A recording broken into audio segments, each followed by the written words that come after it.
Assalamualaikum warahmatullahi wabarakatuh. Selamat pagi yang kami hormati Ibu Nur Hadiati, SHMH, selaku dosen pengampu pada kelas 1 IHMB dalam mata kuliah Ilmu Negara. Saya mewakili kelompok 4, pada kesempatan kali ini akan membuka presentasi kami terkait bentuk negara. Ada pula, anggota kami sendiri terbagi atas pertama Bianca Jacqueline Serafim, kemudian Vena Amelia, ketiga saya sendiri Jose Stefan Litan, keempat Joen Ang, kelima Livia Firenza, dan keenam Fanny Karamoy. Jadi sekarang kita masuk ke bentuk negara. Bentuk negara ini merujuk pada struktur organisasi dan sistem pemerintahan yang digunakan untuk mengatur masyarakat dan menjalankan fungsi negara. Baik, sekarang saya akan melanjutkan terkait materi kami dalam tipe negara, ya. Di mana dalam tipe negara ini sendiri kami memilih tipe-tipe negara yang dalam perbedaannya dilihat dari ciri khas dari masing-masing tipe-tipe tersebut, ya. Pertama di sini, sebagaimana sudah kami cantumkan dalam papan presentasi, di sini saya akan mengkaji terlebih dahulu dari tipe negara yang diatur berdasarkan bentuk negara seperti apa, ya. Di mana dalam bentuk negara ini kami sudah bagikan menjadi 3 jenis, yakni negara kesatuan, kemudian negara federasi, dan negara konfederasi. Pertama, negara kesatuan, ya. Jika dikatakan negara kesatuan, berarti segala kekuasaan ataupun segala urusan kewenangan kekuasaan tersebut memang hanya diarahkan pada satu tangan pemerintah pusat saja. Namun dalam pengimplementasiannya sendiri pun bukan berarti pemerintah pusat yang menjalankan segala halnya dalam urusan pemerintah, ya, tidak.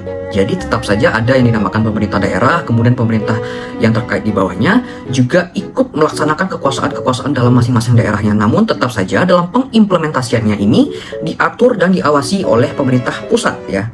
Jadi tidak boleh ada kewenangan pemerintah daerah yang sifatnya di luar daripada kewenangan-kewenangan pemerintah pusat. Kemudian masuk ke dalam negara federasi sendiri, ya. Negara federasi ini sebenarnya diidentikan dengan yang dinamakan negara bagian.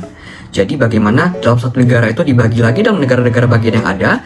Dalam negara-negara bagian tersebut ternyata juga memiliki konstitusi ataupun aturannya yang berbeda-beda. Namun yang kemudian dijadikan lantas apa gunanya kesatuan negara tersebut, ya? Jadi bergunanya ketika pemerintah pusat itu, ya, untuk mengurusi adanya urusan-urusan seperti urusan pertahanan nasional serta kebijakan-kebijakan luar negeri, ya.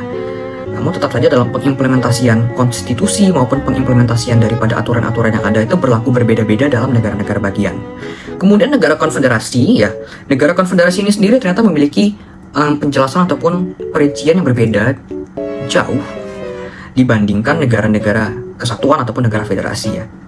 Mengapa? Karena negara konfederasi sendiri ini memiliki suatu pemaknaan yang menuju pada persatuan antara negara-negara yang masing-masing daripada negara tersebut memiliki kedaulatannya masing-masing, begitu. Dalam contohnya sendiri, negara konfederasi ini dapat ditujukan seperti Konfederasi Amerika selama Perang Saudara Amerika Serikat, ya. Jadi dalam halnya negara konfederasi ini mungkin lebih dicontohkan ketika terjadi peperangan seperti itu. Kemudian kita masuk ke dalam tipe negara yang kedua, ya. Dimana dalam tipe negara yang kedua ini didasarkan atas bentuk pemerintahannya seperti apa. Dan di sini kami cantumkan 2 bagian ataupun 2 bentuk. Pertama monarki dan kedua republik. Pertama monarki. Yang dinamakan monarki berarti jelas, ya. Ini jelas membahas suatu kekuasaan raja. Sehingga kekuasaan raja ataupun ratu, ya. Jadi dalam posisi seperti ini, ya, kekuasaan raja ataupun kekuasaan kepala negara yang didasarkan kepada raja atau ratu yang memang hanya akan dijalankan oleh ataupun daripada hubungan ataupun golongan-golongan terikat daripada ikatan keluarga tersebut. Namun dalam asas perjalanannya, monarki kemudian dibagi menjadi 2, ya. Ada monarki yang memang dijalankan secara absolut, sehingga raja itulah yang kemudian memiliki kewenangan penuh atas penguasaan negaranya, ya. Seperti bagaimana sultan ataupun raja yang memiliki kekuasaan dalam negara-negara Arab Saudi, ataupun juga dapat dikatakan monarki konstitusional, ya. Ini halnya seperti di Inggris ataupun dapat di Malaysia juga, ya. Bagaimana sebuah raja ataupun sebuah ratu itu memang merupakan suatu bagian negara yang tertinggi, namun mereka hanya dijadikan sebagai simbol negara saja. Mereka tidak menjalankan bagian-bagian eksekutif daripada pemerintahan itu. Nah, kemudian yang dijalankan bagian-bagian eksekutif sendiri itu, ya, dijalankan oleh presiden ataupun perdana menteri, ya. Bagaimana lembaga eksekutif yang terkait. Kemudian membahas dalam republik, ya. Republik sendiri ini lebih condong pada pilihan rakyat. Jadi ini didasarkan pada satu slogan, ya.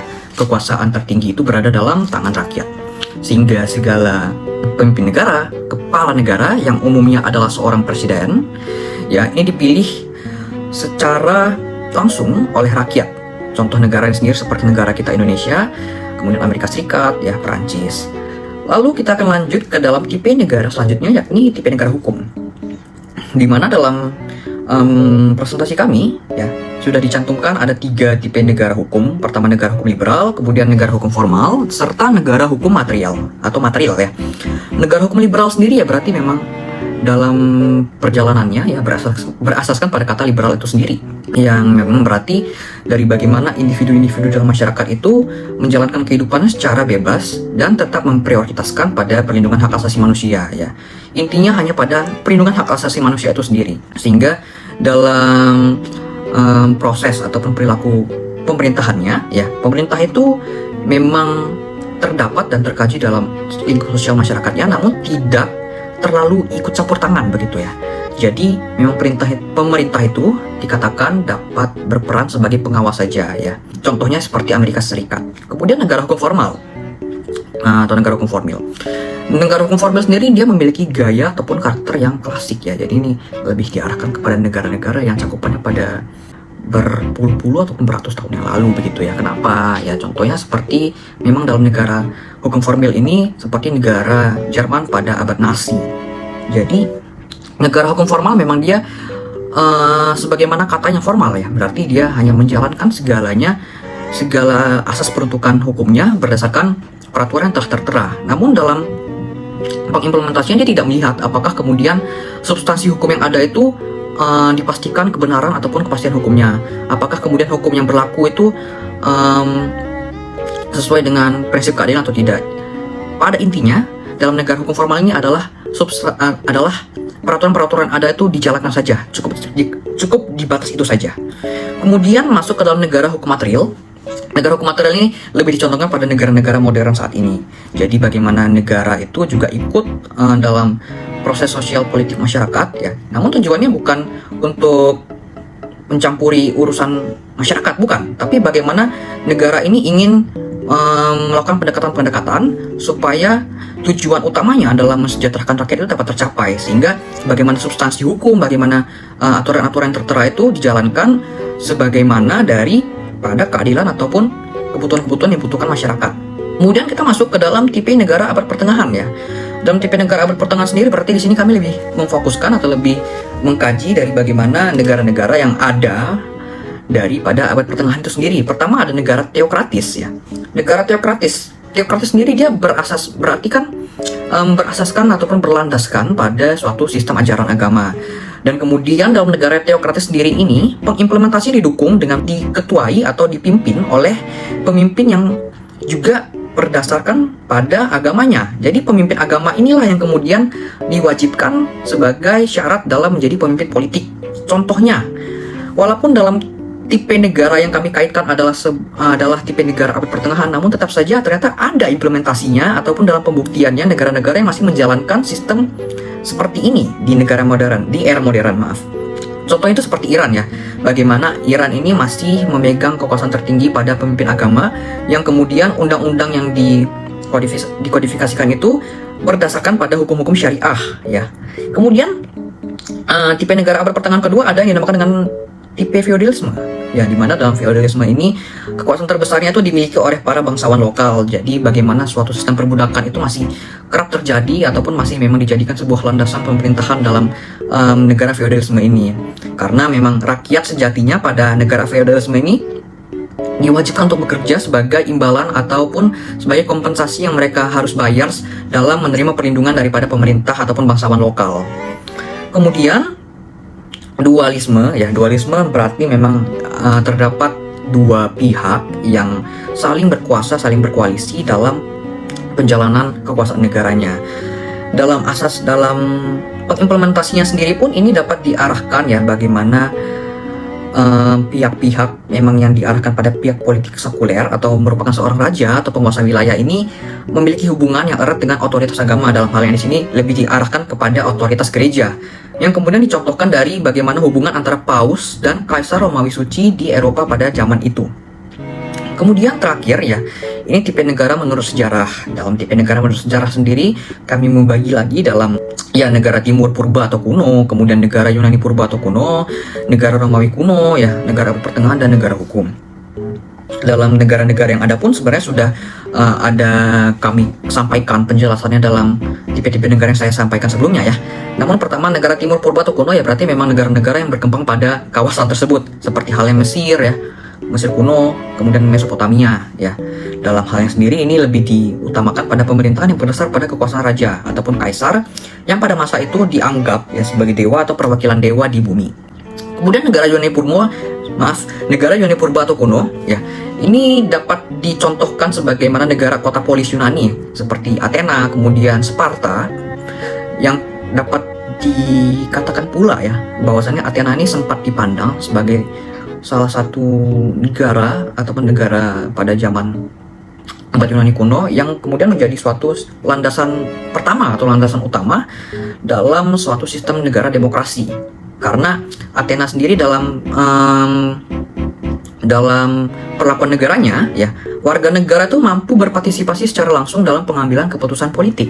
Jadi baik pemerintahan, baik masyarakat memiliki ibaratnya kedudukan yang sama dalam menentukan keputusan politik seperti apa di negaranya. Kemudian negara Romawi purba atau kuno. Ini dikenal juga sebagai republik dengan sistem pemerintahan yang cukup maju. Sistem hukum Romawi sendiri ini dapat dijadikan ataupun seringkali dijadikan acuan-acuan hukum dalam proses-proses hukum negara modern. Contohnya seperti bagaimana kodifikasi hukum yang juga timbul dari sistem negara Romawi purba ini. Kemudian negara abad pertengahan, sebagaimana sudah saya sampaikan sebelumnya ini muncul setelah runtuhnya kekaisaran Romawi. Jadi negara-negara yang kemudian dibagi lagi berdasarkan sistem feodalisme, dualisme, dan terakhir ada negara hukum. Dalam negara hukum ini lebih diarahkan pada negara-negara modern seperti pada saat ini, karena negara yang ada pada negara modern sudah diarahkan atau sudah memiliki sumber-sumber hukumnya masing-masing. Jadi pada intinya negara hukum yang memang negara-negara yang memiliki sistem hukumnya sendiri. Begitu. Lalu ada pula bentuk negara yang dibagi menjadi dua bagian, yaitu negara kesatuan dan negara serikat. Pertama, negara kesatuan di mana negara merdeka dan berdaulat yang pemerintahnya diatur oleh pemerintah pusat. Sistem pelaksanaan pemerintahan negara dapat dilaksanakan dengan baik dengan secara desentralisasi ataupun sentralisasi.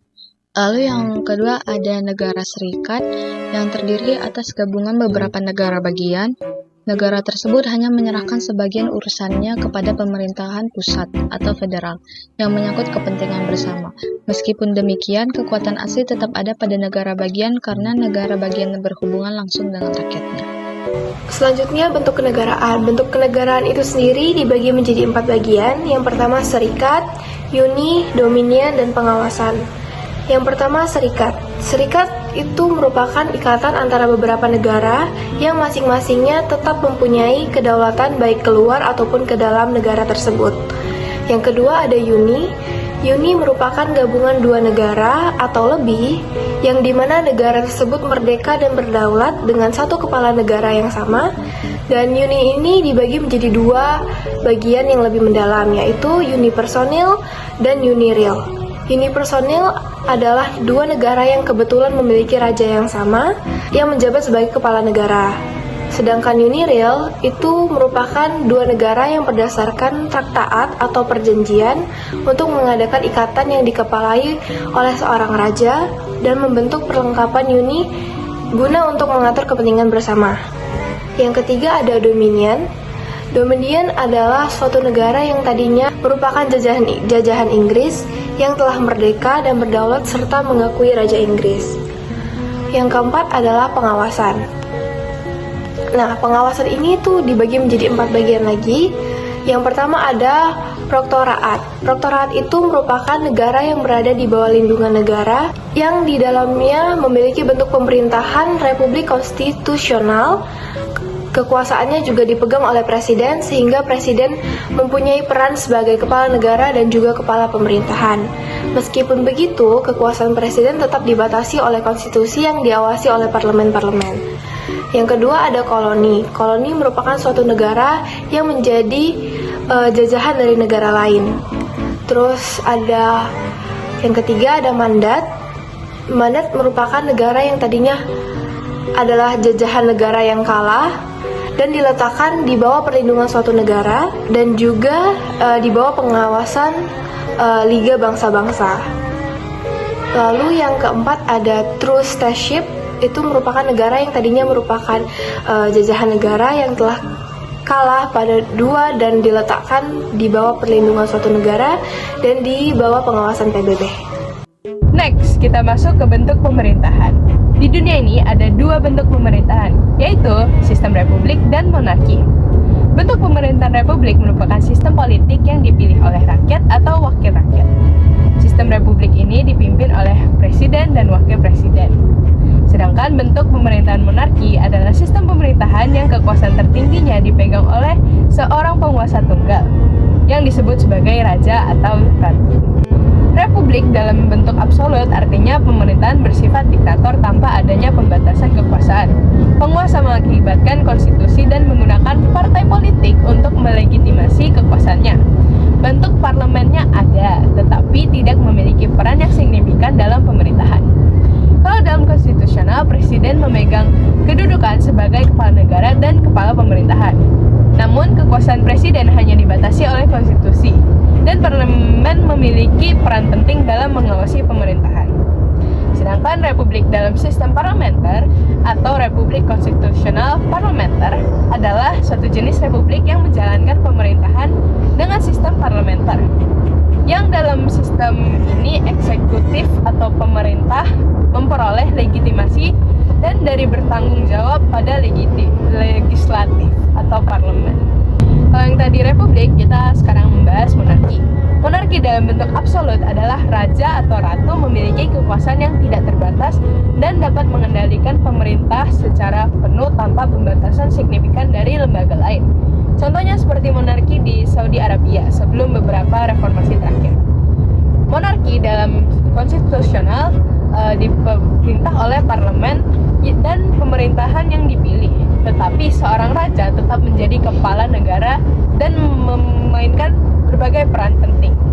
Dan yang terakhir, monarki dalam bentuk parlementer adalah bentuk pemerintahan dalam suatu negara yang dikepalai oleh seorang raja atau ratu dengan menempatkan parlemen atau istilahnya DPR sebagai pemegang kekuasaan tertinggi. Kelebihan dan kekurangan bentuk pemerintahan. Yang pertama adalah kelebihan bentuk pemerintahan monarki. 1. Pengeluaran lebih sedikit karena tidak adanya pemilu. Yang kedua, ketegasan pemerintahan dalam bentuk monarki. Yang ketiga, memudahkan pelaksanaan peraturan. Yang keempat, pemerintahan dapat mengatur masyarakat. Dan yang kelima, sesuai dengan nilai dan norma negara. Selanjutnya ada kelebihan bentuk pemerintahan dari republik. Yang pertama, seringnya jejak pendapat dan diskusi yang dapat membuka mata pemerintah akan aspirasi masyarakat. Yang kedua, perubahan pemerintahan akibat pemilu yang dapat menimbulkan inovasi pembangunan dan warna sejarah negara. Yang ketiga, ikutnya semua komponen negara dalam memajukan negara. Selanjutnya, ada kekurangan bentuk pemerintahan monarki dan republik. Yang pertama, kekurangan bentuk pemerintahan dari monarki. Yang pertama adalah jarangnya jejak pendapat dan diskusi untuk membuka mata pemerintahan akan aspirasi masyarakat. Yang kedua, tidak adanya inovasi dalam pembangunan dan stagnansi warna sejarah sekaligus ketergantungan terhadap beberapa sosok. Selanjutnya yang ketiga, ketidakadilan akibat adanya komponen negara yang tidak terlibat. Selanjutnya ada kekurangan bentuk pemerintahan dari republik, yaitu yang pertama, membengkaknya anggaran yang dikeluarkan pemerintahan sebagai salah satu akibat pelaksanaan pesta demokrasi. Yang kedua, pemerintahan tidak tegas untuk memaksa masyarakatnya melaksanakan peraturan yang berlaku. Dan yang terakhir, adanya distorsi nilai dan norma negara sehingga berakibat rendahnya patriotisme dan nasionalisme. Nah, selanjutnya itu kita akan bahas mengenai sistem pemerintahan. Nah, sistem pemerintahan ini dibagi jadi dua, yaitu yang pertama ada presidensial dan yang kedua itu ada parlementer.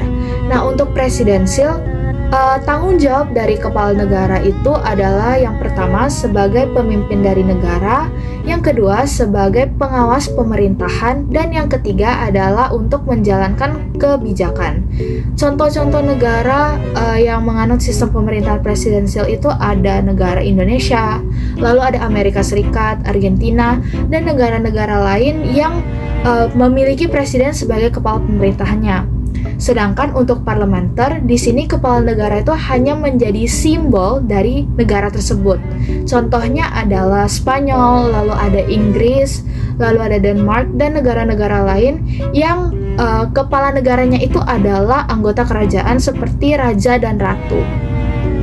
Selanjutnya, kita akan masuk ke perbandingan dari kedua sistem pemerintahan ini. Yang pertama, atau yang paling menonjol itu terletak pada kepala negaranya. Dalam sistem pemerintahan parlementer, kepala negaranya itu bukanlah kepala pemerintahannya. Jadi dua hal tersebut merupakan dua hal yang berbeda. Sedangkan di presidensial, kepala negara itu sudah otomatis menjadi kepala pemerintahan. Lalu yang kedua itu ada di fungsi dari kepala negara. Di parlementer, kepala negara itu hanya menjadi simbol dari negara tersebut dan memiliki kekuasaan yang terbatas. Sedangkan di presidensial, kepala negara itu menjadi kepala pemerintahan sekaligus pemegang kekuasaan tertinggi dalam eksekutif. Yang ketiga itu ada tanggung jawab pemerintahan. Dalam parlementer, tanggung jawab pemerintahan ini dipegang oleh parlemen, yaitu Perdana Menteri dan kabinetnya. Namun di presidensial itu tidak perlu ada pertanggungjawaban dari parlemen, melainkan adanya pertanggungjawaban dari presiden. Perbandingan terakhir itu terletak pada kedudukan eksekutif dan legislatif. Nah, di sistem pemerintahan parlementer, kedudukan eksekutif itu dianggap lebih rendah daripada legislatif karena eksekutif itu sangat bergantung pada dukungan legislatif. Sedangkan di sistem pemerintahan presidensial, keduanya itu dianggap sejajar. Sejajar karena eksekutif dan legislatif ini dianggap memiliki pemisahan kekuasaan yang jelas, sehingga terbentuklah struktur di mana presiden itu bertugas menjadi pemimpin yang baik serta untuk bertanggung jawab atas kebijakan pemerintah yang ada, sedangkan lembaga legislatif itu berfokus pada pembentukan undang-undang serta mengawasi kebijakan pemerintah tersebut. Sekian dari presentasi kami kelompok 4. Mohon maaf jika ada kesalahan dalam pengucapan atau pengetikan. Terima kasih banyak.